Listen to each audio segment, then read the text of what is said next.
What's up, everybody? It's your boy back again with another certified hood classic. Of course, I am making this video while I am absolutely dog tired. So if it looks like I am dead inside while I am talking, I probably am. But of course, I always have to be able to ask, how was this past week for you? How were these past 6 days for you? Hopefully did something exciting, something invigorating, something absolutely insane that just blew your fucking mind. If you did, go ahead, let me know down in the comments, because for me, I was popping ass at the Kaytranada show just before, and I had to do an 8-hour drive in the car to get back to my house. I don't think I ever want to step in another car again for like the next week, but unfortunately I have a job and it's not remote. So I guess being punished is just kind of part of my life. But for today, we got to talk about the current man of the hour, or infamous man of the hour, P. Diddy, aka the Diddler, aka P. Darius Diddler. And basically what I wanted to be able to talk about was, all right, so of course, if you look at these two artists up top here, you more likely know who these two people are, right? They've been dead for quite a while now. And there's been a lot of speculation on their causes of death, because of course, you know, they were murdered, you know, they were both killed in a drive-by, but the question always was, who orchestrated that? And one of the biggest players towards that, of course, is P. Diddy, alongside like Suge Knight and, you know, the whole like Bloods and basically P. Diddy. P. Diddy has always been a big suspect in that. But of course, there's always been some other conspiracy theories that have been created, including people saying that Tupac and Biggie are actually not dead and they actually fled to Cuba and they're just out there living on a beach or some shit. And like, why Cuba of all places? Some people speculate that it was the FBI, you know, in the same fashion that they would take out MLK, because if there's one thing the FBI is good at, it's taking down very powerful black men. But unfortunately, they tend to not get the right ones, because P. Diddy has been going around being a freaky ass predator for like eons now, so I guess you just didn't have the budget to get him. But of course, the ultimate conspiracy theory that I myself have heard a lot of people say is that they might have been abducted by aliens and they're actually stuck on Mars right now, and we got to get them back because they have another album to drop. And I totally didn't just make that shit up just to fill time. But of course, going right back to it, you know, everybody knows the biggest conspiracy theory towards their deaths is the fact that P. Diddy was one of the biggest, if not the biggest player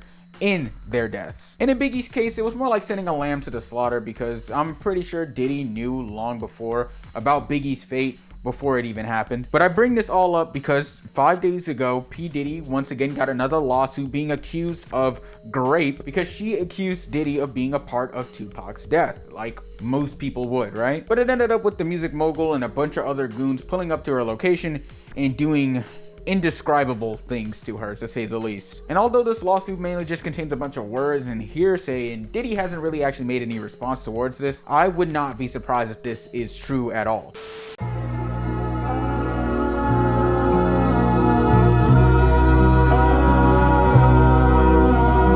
As I said in a previous video, P. Diddy is a known sleazebag within the music industry, especially the hip-hop industry. But now that his whole little empire is crumbling, all the skeletons that are coming out of the closet, it can all really just be shown as true until proven false, simply just because of how infamous P. Diddy is. And when you look into the deaths of Tupac and Biggie, and how Diddy also has some sort of deep tie towards both of the artists, their beefs, and their labels respectively, it's absolutely no surprise that somebody wanted to play chess that day. I mean, even the guy who pulled the trigger on Tupac, Dwayne Keefe D. Davis, was even all like, yeah, P. Diddy was also involved in this. And when you look at Biggie's death, as stated before, he was basically just led to his demise by P. Diddy, because once Biggie figured out, you know, where his money was going and how publishing worked and everything like that, he wanted to be able to create his own path.